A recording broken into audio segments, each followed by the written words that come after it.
یقیناً دجال کے بارے میں ہم سب کے ذہنوں میں بہت سے سوالات گردش کرتے رہتے ہیں کہ دجال کیسے پیدا ہوا اور اس کے ماں باپ کون تھے اور اس کی بیوی کون تھی۔ دجال کے بارے میں بہت سے علماء کرام کا خیال ہے کہ وہ ایک انسان ہے جو حضرت ابراہیم علیہ السلام کے دور میں موجود تھا، اور اللہ نے شیطان کے ساتھ ساتھ دجال کی موت کو بھی ایک مدت تک ملتوی کر دیا، اور یہی وجہ ہے کہ دجال آج تک زندہ ہے۔ لیکن آج وہ کہاں ہے اور وہ کب ظاہر ہوگا؟ تو اس کے بارے میں احادیث سے یہ ملتا ہے کہ دجال کو ایک نامعلوم جزیرے میں قید کیا ہوا ہے، جس کا علم اللہ کے سوا کسی کو بھی نہیں ہے۔ متعدد علماء کے مطابق دجال کا ٹھکانہ جاپان کے شیطانی سمندر میں ہے، جبکہ صحیح مسلم کی ایک روایت کے مطابق دجال کا خروج مشرق سے ہوگا۔ بہت سی احادیث میں ملتا ہے کہ دجال قوم یہود سے ہوگا اور اس کے پیروکاروں میں زیادہ تر یہودی ہی ہوں گے۔ اگر عیسائیت کی لوک داستانوں کو سنیں تو ان میں دجال کا ذکر کچھ اس طرح سے ملتا ہے کہ دجال ایک ایسے گھر میں پیدا ہوگا جس گھر کے رہنے والے انتہائی نیک اور ایماندار ہوں گے۔ یہ خاندان یعنی اس کے والدین سالوں سے بیٹے کی دعا کر رہے ہوں گے، اور پھر اللہ ان کے گھر بیٹا پیدا کرے گا جو دجال ہوگا۔ یہودی دجال کو اپنا مسیحا قرار دیتے ہیں۔ آج کے دور میں یہودیوں کے مطابق ان کا مسیحا یعنی نجات دہندہ یہودی نسل سے ہوگا۔ ان کے مطابق دجال حضرت داؤد علیہ السلام کے شاہی خاندان سے ہوگا اور تخت داؤد کا جانشین ہوگا۔ وہ انسانی نسل سے گوشت پوشت کا ایک انسان ہوگا اور عام انسانوں کی طرح پرورش پائے گا، لیکن وہ غیر معمولی اور بہت سی پر اسرار طاقتوں کا حامل ہوگا۔ یہودی علماء کے مطابق وقت مقررہ سے پہلے خود دجال کو بھی علم نہیں ہوگا کہ وہ یہودی قوم کا نجات دہندہ اور خدا کا منتخب کردہ ہے۔ خدا اس کی آمد کے وقت اس کو اس کا مقام بتا دے گا، تب وہ یہودیوں کا نجات دہندہ بن کر انتہائی حیرت انگیز قوتوں کے ساتھ سامنے آئے گا، اور دنیا بھر میں موجود دھکے کھاتے اور ذلیل اور رسوا یہودیوں کو جمع کر کے اسرائیل میں بسائے گا۔ ان کے عقیدے کے مطابق وہ مسجد اقصی کو شہید کر کے اس کی جگہ یہودیوں کا قبلہ یعنی ہیکل سلیمانی تعمیر کرے گا۔ مزید ان کے عقیدے کے مطابق وہ تمام غیر یہودیوں کے خلاف ایک خوفناک جنگ کر کے ان سب کو ہلاک کر دے گا، اور وہ حضرت داؤد علیہ السلام کی سلطنت کو شان و شوکت کے ساتھ قائم کرے گا۔ یہ سلطنت اسرائیل کی سرحد سے عراق کے دریائے فرات سے ہوتی ہوئی مصر کے دریائے نیل تک پھیلی ہوگی۔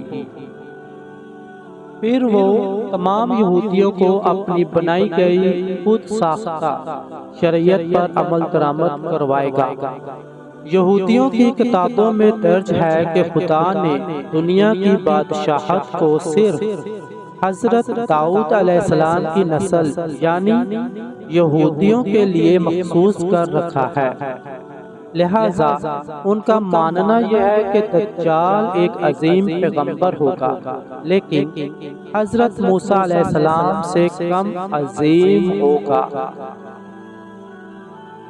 جبکہ ان کا مزید کہنا ہے کہ ساری دنیا دجال کی عقل و ذہانت اور طاقتوں کی وجہ سے اس کو بادشاہ تسلیم کر لیں گی اور دنیا کے سارے مذاہب ختم ہو جائیں گے، صرف یہودیت باقی رہے گی۔ اب آپ کو واضح ہو چکا ہوگا کہ یہودی دجال کے بارے میں کیا سوچتے ہیں، لیکن یہودیوں کے اس نظریے کے برعکس ہمارے پیارے آقا محمد صلی اللہ علیہ وآلہ وسلم نے 1400 سال پہلے ہی بتا دیا تھا کہ یہودی دجال کو اس کی طاقتوں کی وجہ سے اپنا آقا اور رہنما مان لیں گے۔ اب پتہ چلتا ہے کہ وہ ایسا کیوں کریں گے، لہٰذا آج دنیا میں جتنی بھی بد امنی ہے وہ یہودیوں کی جانب سے اس لیے پھیلائی جا رہی ہے کہ جلد از جلد اپنے مسیحا کو دنیا پر حکمران دیکھنا چاہتے ہیں۔ اسرائیل کا قیام بھی دجال کے استقبال کی پہلی باقاعدہ تیاری کی وجہ سے ہے۔ یہودی دجال کو ایک خوبصورت اور خوبرو نوجوان مانتے ہیں، لیکن اسلام کے نزدیک دجال ایک بدصورت اور کانا شخص ہوگا۔ اس کے بال گنگرالے ہوں گے جیسے اس کے سر سے سانپ لٹک رہے ہوں۔ اس کی رنگت سرخی مائل سفید ہوگی۔ اس کی پیشانی اور گردن بہت زیادہ چوڑی ہوگی۔ اس کا قد چھوٹا ہوگا اور کمر میں کھوب ہوگا۔ اس کے باوجود وہ بہت طاقتور ہوگا۔ وہ عام انسانوں کی طرح نہیں چل سکے گا۔ دجال ایک مرد ہوگا اور اولاد پیدا کرنے کی صلاحیت سے محروم ہوگا۔ اس کی پیشانی پر دونوں آنکھوں کے بیچ کافر لکھا ہوگا۔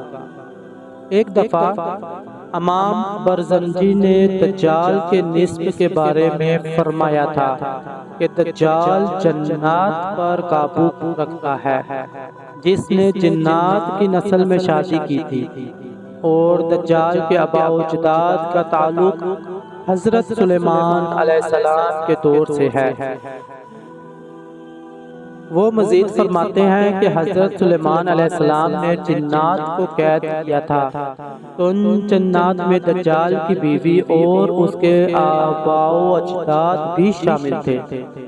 لیکن اس فرمان کے باوجود دجال کی پیدائش اور اس کے والدین کا ہونا یا نہ ہونا ایک ایسا معمہ ہے جس کے بارے میں کوئی بھی وثوق سے کچھ نہیں کہہ سکتا۔ ناظرین کرامی، پاکستان کے ایک معروف اسلامی اسکالر کے ایک آرٹیکل کے مطابق دجال کی پیدائش اس وقت ہوگی جب زمین پر جنات کی حکومت تھی۔ ان کا کہنا ہے کہ دجال انسان، جانوروں اور جن کے ملاپ سے وجود میں آیا تھا، اور پھر جب اللہ نے انسانوں کو زمین پر بھیجا تو فرشتوں نے اللہ کے حکم کے مطابق جنات اور انسانوں کے درمیان ایک پردہ قائم کر دیا، جس سے انسان اور جنات کی دنیا الگ الگ ہو گئی۔ فرشتوں سے جنگ کے بعد جنات کو مختلف جزیروں میں قیدی بنا لیا گیا تھا، لیکن ان میں سے کچھ جنات ایسے بھی تھے جنہوں نے فرشتوں سے بدلہ لینے کا سوچا۔ یہ وہ وقت تھا جب ایک جن نے ایک انسان سے جنسی ملاپ کرنا چاہا، لیکن وہ ان دونوں مخلوقات کے درمیان حائل رکاوٹ کی وجہ سے ایسا نہ کر پایا۔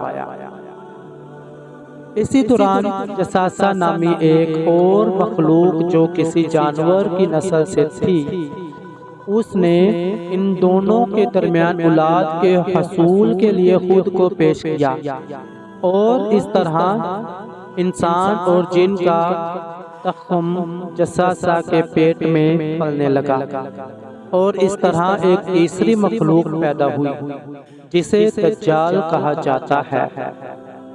پھر دجال کو فرشتوں نے زنجیروں سے باندھ لیا تاکہ دنیا دجال کے شر سے محفوظ رہ سکے۔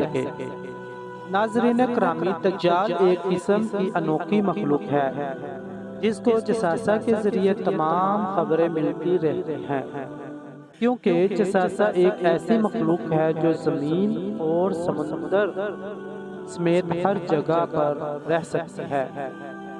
بہرحال اس آرٹیکل میں کتنا سچ ہے یہ تو صرف اللہ ہی بہتر جانتا ہے، مگر جساسہ کے متعلق ہمیں صحیح معلومات اس واقعے سے ملتی ہے جس میں حضرت تمیم داری رضی اللہ تعالی عنہ نے دجال سے ملاقات کا پورا واقعہ آپ صلی اللہ علیہ وسلم کو بتایا تھا۔ ایک دفعہ اسماء بنت یزید بیان کرتی ہیں کہ رسول اللہ صلی اللہ علیہ وآلہ وسلم میرے گھر تشریف فرما تھے۔ آپ صلی اللہ علیہ وآلہ وسلم نے دجال کا ذکر فرمایا کہ اس کے ظہور سے پہلے 3 قحط پڑیں گے۔ 1 سال آسمان کی 1/3 بارش رک جائے گی اور زمین کی پیداوار بھی 1/3 کم ہو جائے گی۔ دوسرے سال آسمان کے 2 حصے کی بارش رک جائے گی اور زمین کی پیداوار 2 حصے کم ہو جائے گی، اور تیسرے سال آسمان سے بارش بالکل بھی نہیں برسے گی اور زمین کی پیداوار بھی کچھ نہیں ہوگی، حتیٰ کہ جتنے حیوانات ہیں خواہ وہ قہر والے ہوں یا داڑھ سے کھانے والے، سب ہلاک ہو جائیں گے۔ بہرحال اس وقت دجال کہاں ہے اور کس حالت میں ہے، بے شک یہ اللہ تعالیٰ کے سوا کوئی بھی بہتر نہیں جانتا۔ آخر میں اللہ سے یہ دعا کر کے اجازت چاہیں گے کہ اللہ ہمیں اور ہماری آنے والی نسلوں اور تمام امت مسلمہ کو دجال کے فتنے سے محفوظ رکھے، آمین۔